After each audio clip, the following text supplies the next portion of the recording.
Peter Pan and Oliver's Sky-High Adventure in Neverland.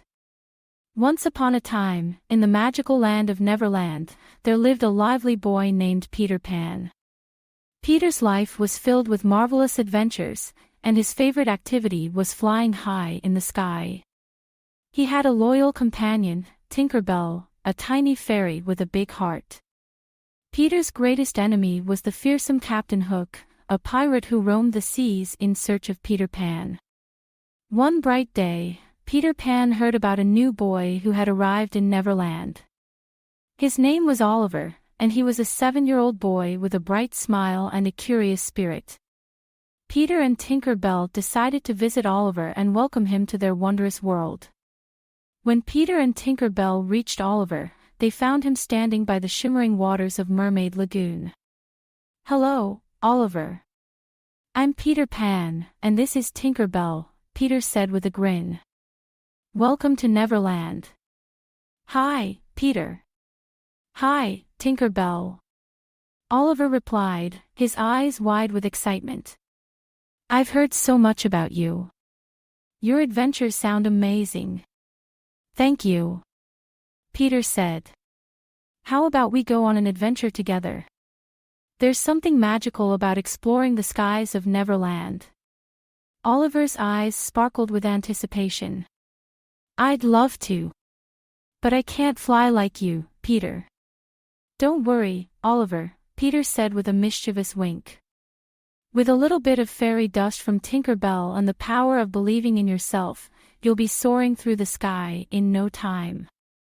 Tinker Bell sprinkled a generous amount of fairy dust over Oliver. "Remember, Oliver, the key to flying is to think happy thoughts and believe you can do it," she said with a twinkle in her eye. Oliver closed his eyes and thought of the happiest moments in his life. He thought of his family, his friends, and his favorite dessert, chocolate cake. As he thought of these joyful memories, he felt a tingling sensation in his body. When he opened his eyes, he felt light as a feather and began to rise off the ground. "I'm flying. I'm really flying," Oliver exclaimed as he soared higher and higher. Peter and Tinker Bell flew alongside him, guiding him through the skies. As they glided over the lush forests and sparkling waters of Neverland, Peter told Oliver about their adventures and the mischievous pranks they played on Captain Hook. Oliver listened intently, laughing and cheering as Peter recounted his tales. Suddenly, a shadow loomed over them. It was Captain Hook's ship, the Jolly Roger, sailing through the air with its massive sails billowing in the wind. "Ahoy, Peter Pan!" Captain Hook bellowed from the deck. "I see you found a new friend. Hand him over, and I might just spare you both." Peter Pan narrowed his eyes and clenched his fists. "We're not afraid of you, Hook. We'll never let you take Oliver." "Then prepare to meet your doom, Pan." Captain Hook roared as he drew his sword and leaped off the ship, aiming for Peter. Oliver's heart pounded in his chest. He had heard about Captain Hook's evil deeds, but he had never seen him up close. He knew this was the moment to be brave and believe in himself. As Captain Hook lunged at Peter, Oliver swooped down and grabbed a nearby vine. With all his might, he swung the vine and wrapped it around Hook's legs, causing the pirate to trip and fall. "You little brat!" Captain Hook snarled as he struggled to free himself from the vine. Peter Pan laughed and gave Oliver a high five. "Great job, Oliver. You were amazing."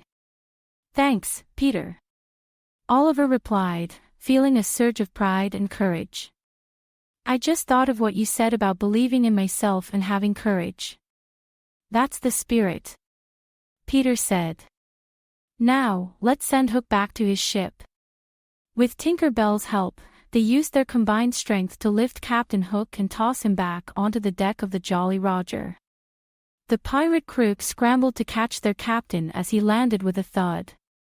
"This isn't over, Peter Pan," Captain Hook shouted as the ship began to retreat. "I'll get you one day." Peter, Oliver, and Tinker Bell watched as the Jolly Roger sailed away, growing smaller and smaller until it disappeared into the horizon. "What an adventure!" Oliver said, still catching his breath. "I never imagined I'd face Captain Hook and win." "You were incredible, Oliver," Peter said. "You showed great bravery and believed in yourself when it mattered most. That's what it takes to be a hero in Neverland." "Thank you, Peter," Oliver said with a smile. "I've learned so much from you and Tinker Bell today." "We're glad to have you as our friend, Oliver," Tinker Bell said.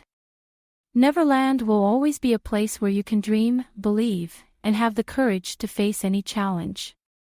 As the sun set over Neverland, casting a golden glow over the island, Peter, Oliver, and Tinker Bell flew back to their secret hideout. They shared stories, laughter, and, of course, a delicious chocolate cake that Tinker Bell had magically baked. That night, as Oliver lay on a soft bed of moss, gazing up at the twinkling stars, he felt grateful for his new friends and the incredible adventure he had experienced. He knew that with courage and belief in himself, there were no limits to what he could achieve. And so, with a heart full of dreams and the promise of many more adventures to come, Oliver closed his eyes and drifted off to sleep, knowing that he was part of something truly magical in Neverland. Created by a kid and their parent using Talebot, click the link in the video description to create your own story.